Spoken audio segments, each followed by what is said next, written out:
Hello, I am the Tulsa Astro Geek. Today I'm going to show you how to take a picture like this of Jupiter using the Seestar S50 Smart Telescope.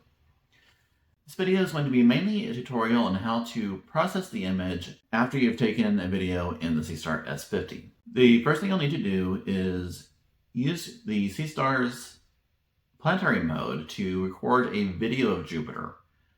I usually take a video about 1 minute long. Recording a video allows me to use a technique called lucky imaging. That's where you take lots and lots and lots of pictures, which is what a video is, and then use software to take the best images from the video and then combine them into a single image that shows a lot more detail than what you would get in any one frame in the video. Once you have a stacked image, you then need to sharpen it, and then there's some final processing to get an image that shows both Jupiter and its moons clearly. To accomplish this, I'll be using 3 software tools on my computer.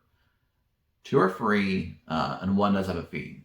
The 2 free tools are Autostakkert and Registax, which are available for free on Windows, Mac, and Linux.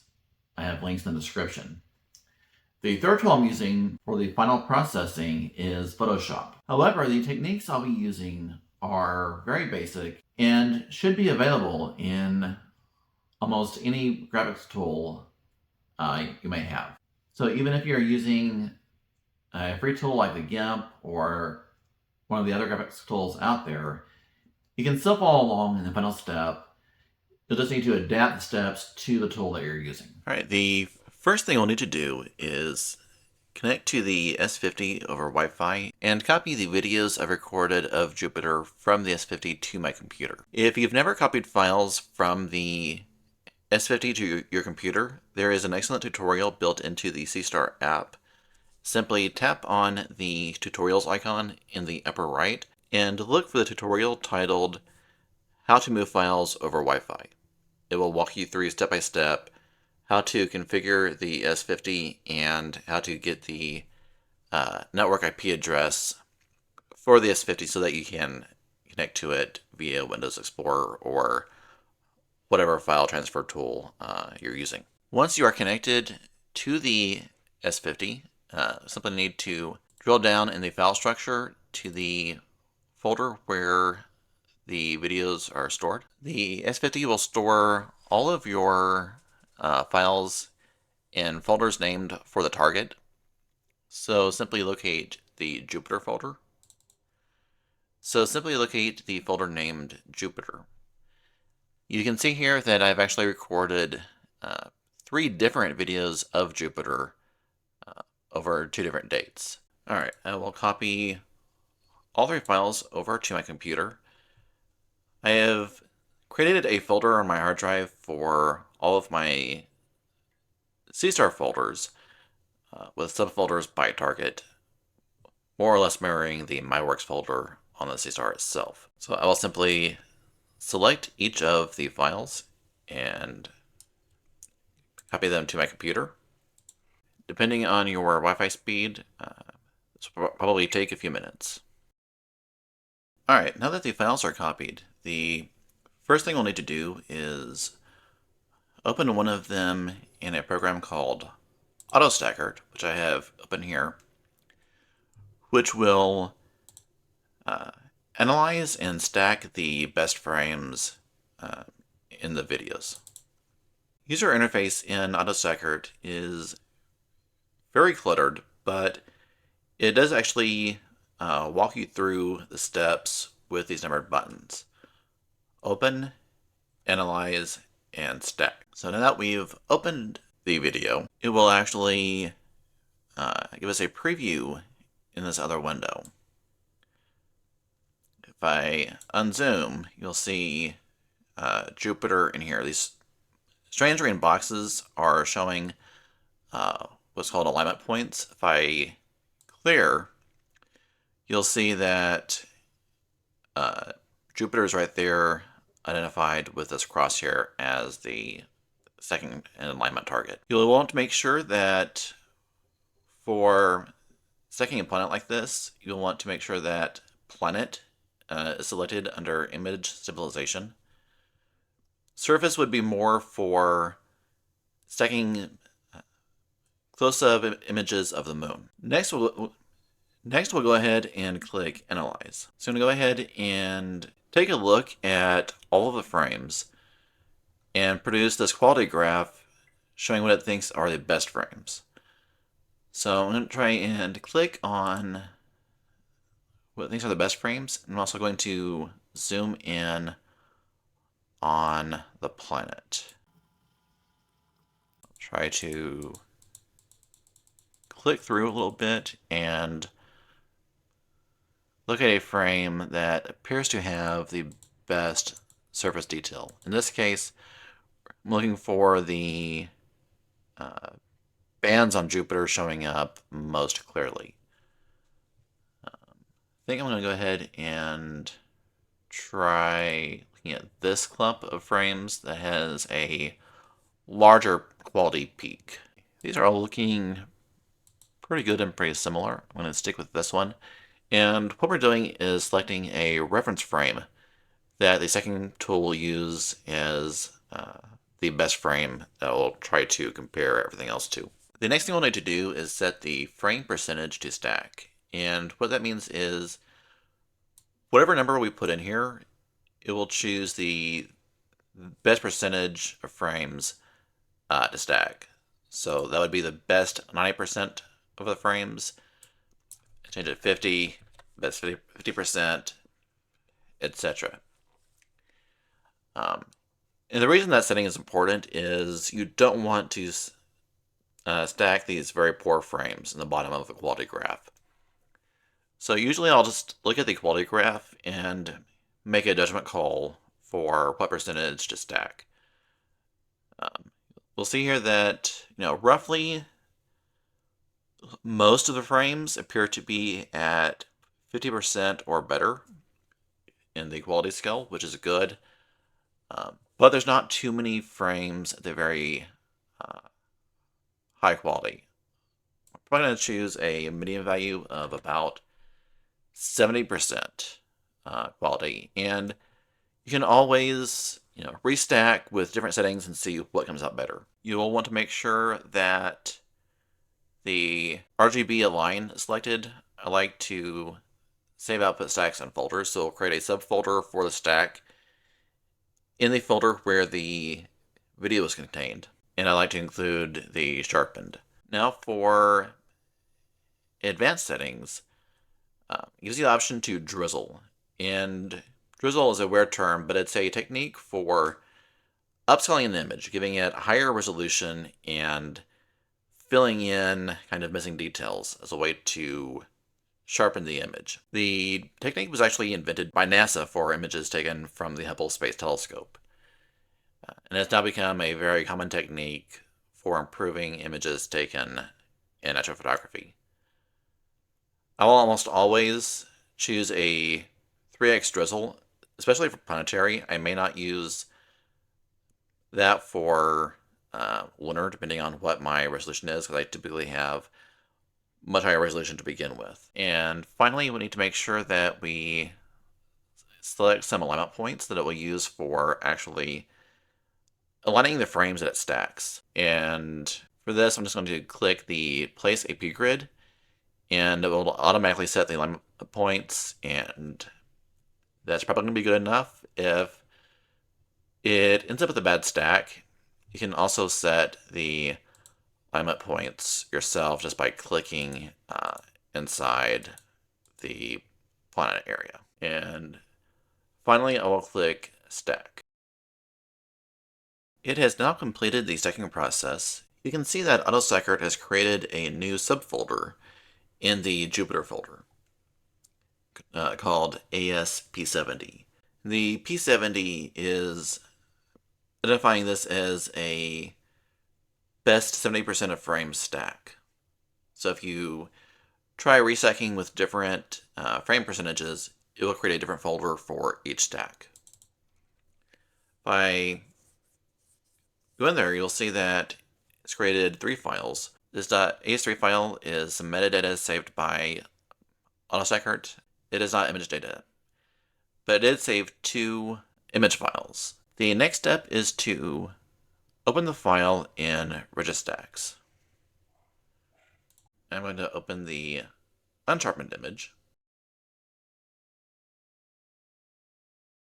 Alright, now let's finish loading. You can see that we already have, thanks to the stacking and the drizzling, a much higher resolution and more detailed image of Jupiter than we had in the individual frames.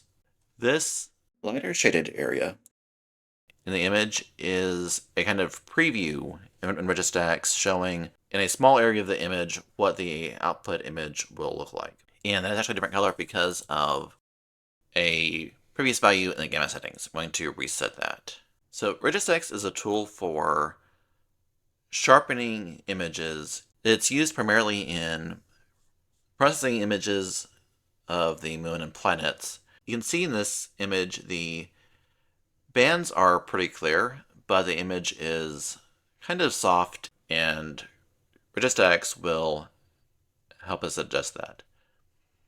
So over here in this wavelets panel, we're going to move through these 6 sliders and adjust them one by one until we have an image that we are happy with.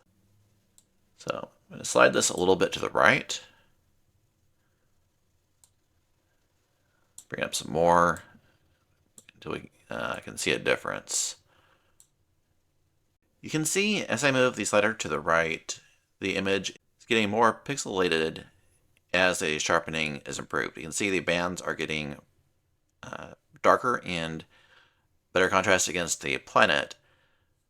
So the way to improve the pixelization is to bump the denoise up, and it will counteract the pixelization as you're sharpening the image. And we're just going to repeat this process with each slider, making sure that we're happy with the image as it stands at each step before moving on to the next step. Trying to get the best balance of sharpness and not getting overly noisy or pixelated. I think I am going to try bumping the gamma. I am going to try bumping the gamma up just a bit. And what that's going to do, as you can see, is increase the brightness of the image. You can see that the background has a purple cast. Don't worry about that. We'll take care of that in a later step. And if you have sharp eyes, you'll see a very faint spot right there, right next to Jupiter. And that is actually one of Jupiter's moons. There's another one right here, and one out here, and hiding out somewhere, I think right around here, is a 4th one, very faint. And those are the 4 Galilean moons, which are Jupiter's 4 brightest moons, and they're easily visible in almost any binoculars or telescope that you would point at Jupiter. So it makes one of my favorite things, actually, looking at Jupiter through a telescope is seeing the moons. And you can actually see, if you observe them, if you observe Jupiter from night to night, you can easily see that the moons will be in different positions, and sometimes one of the moons will be not visible because it's actually either behind Jupiter or in front of it as it orbits Jupiter. So that is very cool. And we'll just keep moving through these sliders. And there are different schools of thought for sharpening these images. Some people like to do very harsh sharpening, in my opinion, combined with a lot of denoise that, to my eye, it superficially increases the detail, but it gives the planets and the moon a less natural look, in my opinion. So I tend to go for a softer touch on the sharpening. Yeah. So you can see if I move the slider way out to the right, it really, the bands of Jupiter really stand out, but also looks quite a bit less natural, again, in my opinion. I'll just keep tweaking these just a bit until I'm pretty happy with the overall result. This is more art than science in my experience.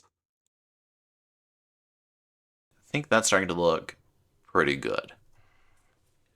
All right, when you are happy with the result, with these wavelet steps and any gamma adjustments you wish to make, the gamma, if you move the gamma curve to the above and left of this diagonal line, you will make the image brighter. If you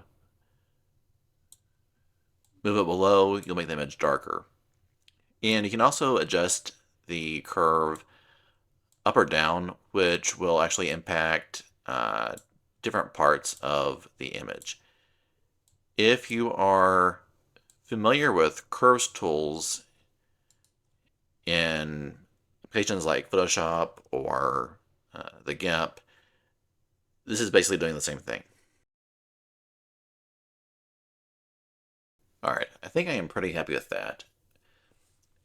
So the next step is to click this Do All button, which will apply the steps that we've so far been seeing just in this preview box to the entire image. So first we see revert to the original, and it may take a minute, but we'll see in a minute that the entire image has been processed.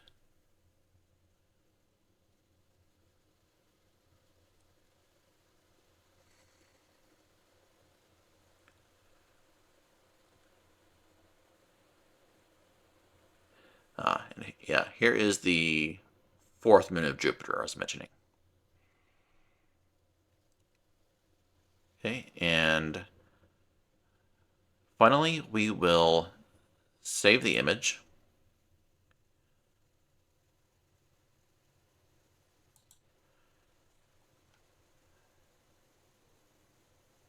Just give it a simple file name, call it Jupiter processed. And I'll save that as a TIFF. And the final step in this process is to open that TIFF file in Photoshop. If you don't have Photoshop, the steps I'm going to take you through are pretty straightforward. You should be able to do them in almost any graphics tool, such as the GIMP or other tools. Any serious graphics tool should be capable of doing this. So the first thing I want to do is actually want to crop this down to just Jupiter and the planets. So the first thing I'm going to do is really ramp up the curves. Let's go to Image, Adjustments, and Curves. So again, this is very similar to the Gamma tool in Registax. I'm going to drag the curve up and to the left. You can see the image getting brighter. I'll OK that. Next, I'm going to bring up Levels to make the image darker without losing any detail. And I'm going to take a shortcut. I'm going to choose the left dropper for the black point. Just click in this purple area. See that it brought the background back to black. And bring the curves back up. Let's bring them way up. And now we can see very easily that where Jupiter and the 4 planets are, right in this area. So I'm just going to make a mental note of where they are, and I will actually undo the steps back to the original, and I'll choose the rectangle marquee tool to select that area. Grab it just like that. It's actually should be more area than we actually need, but rather err on the side of caution. Then I'll choose image from the menu and crop. And cropping the image down to the area of interest just makes it easier to work with.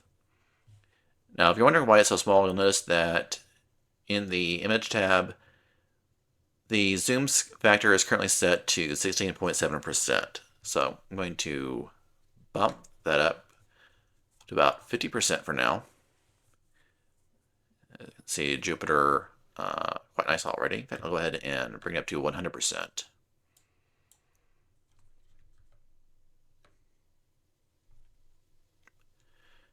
And just to make sure that I've still got all the planets.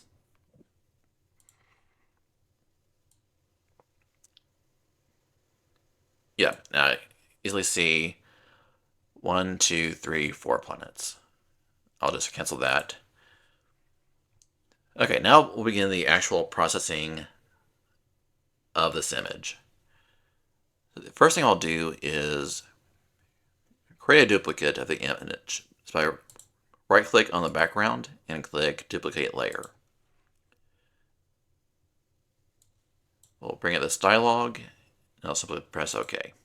And the reason I did that is I want to create an image where Jupiter looks pretty much just like that, but the 4 planets are easily visible.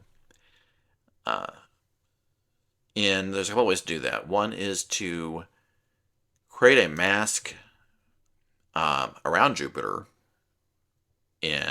so that I can just the exposure of the rest of the image and it doesn't impact Jupiter. Or I can do this where I create a duplicate layer, do all of my distance for the planets on that, then cut out the part for Jupiter so that it shines through from the lower layer. I'll go ahead and readily admit that I don't have a lot of experience working with masks, so for a simple shape like this, it's just easier for me to do it this way. But if you're familiar with Photoshop and these are tools you're used to, absolutely do it the way you're most familiar with. And in fact, if you know a better way, feel free to shout out in comments. I'd love to learn from your experience. Now that I've got this, I'll go ahead and I will begin adjusting with curves again, really making, hopefully, making the moons pop.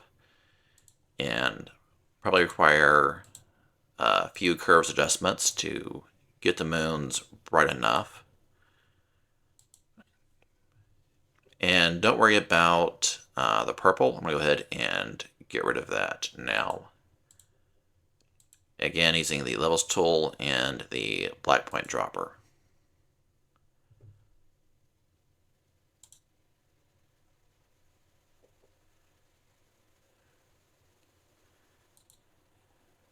And we'll do some more curves adjustments. Make the planets brighter.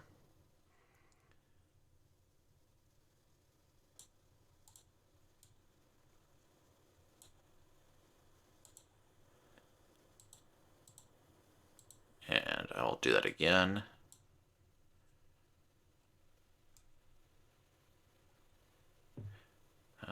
Just until I am happy with the visibility of the planets. I think I'll do it one more time.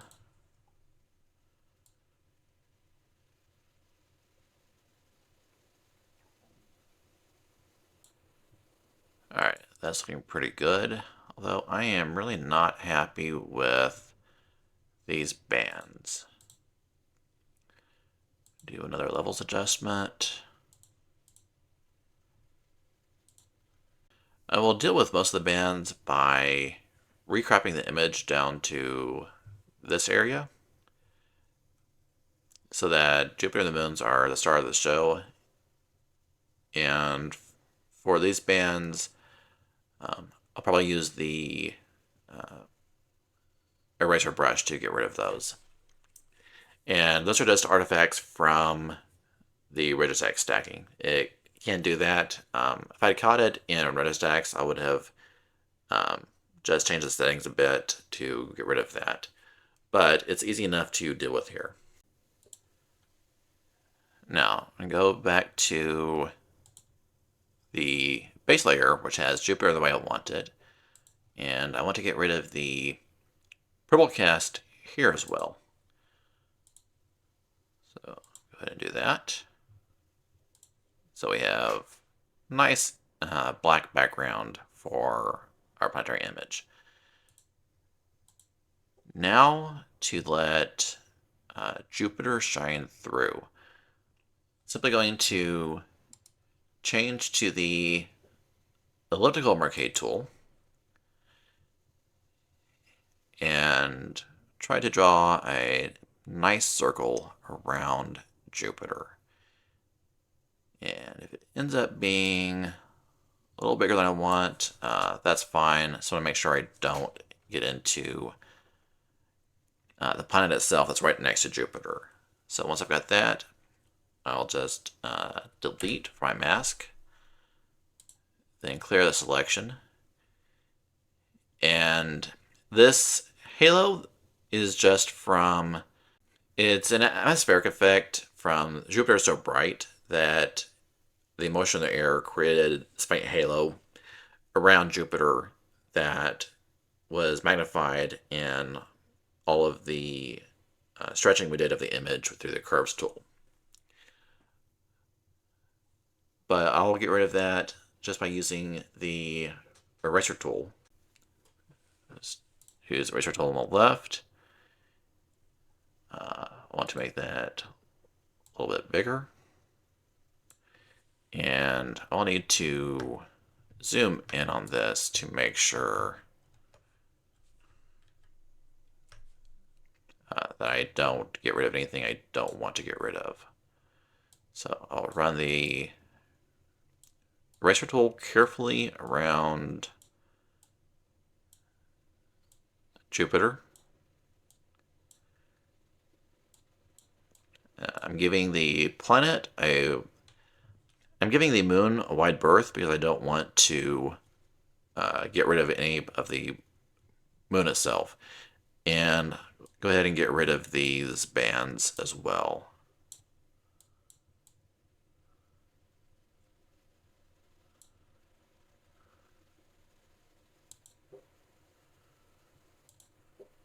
And I'm gonna slide over, make sure I get rid of the entire band.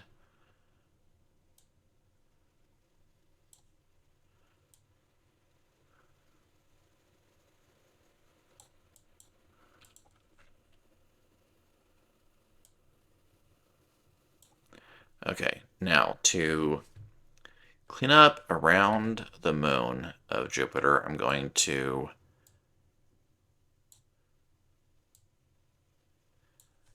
zoom way in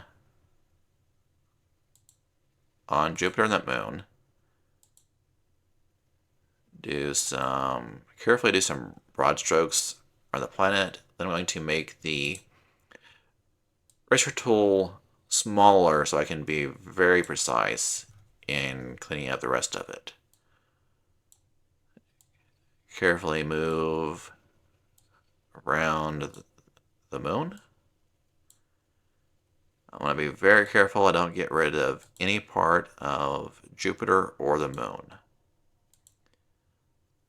And again, if you know a better, easier way to do this, please respond in comments. Alright, that is looking pretty good. I'm going to zoom back out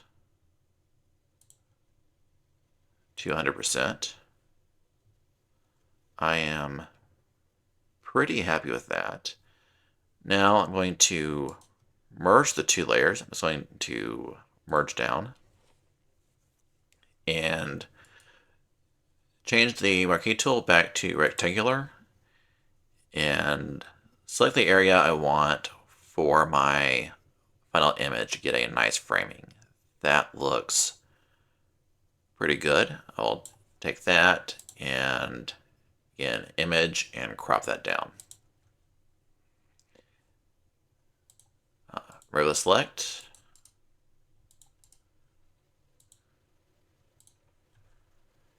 And that's it. That is the final image. From here, you can simply do a file export and ping. In fact, I'm going to... It's still a little bit more pixelated than I like. I think I'm actually going to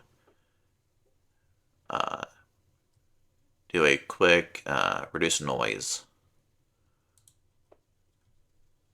See if I can clean that up a bit.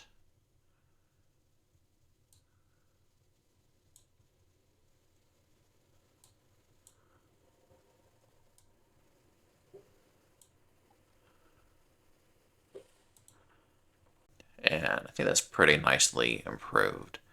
Just do a quick export as ping.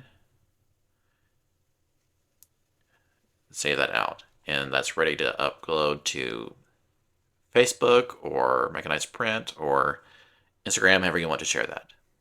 That's how I processed an image of Jupiter taken from the S50 and got what I think are extremely impressive results given the optical specs of the S50, especially its short focal length. I hope you enjoyed this video. If you did, please like and subscribe to my channel.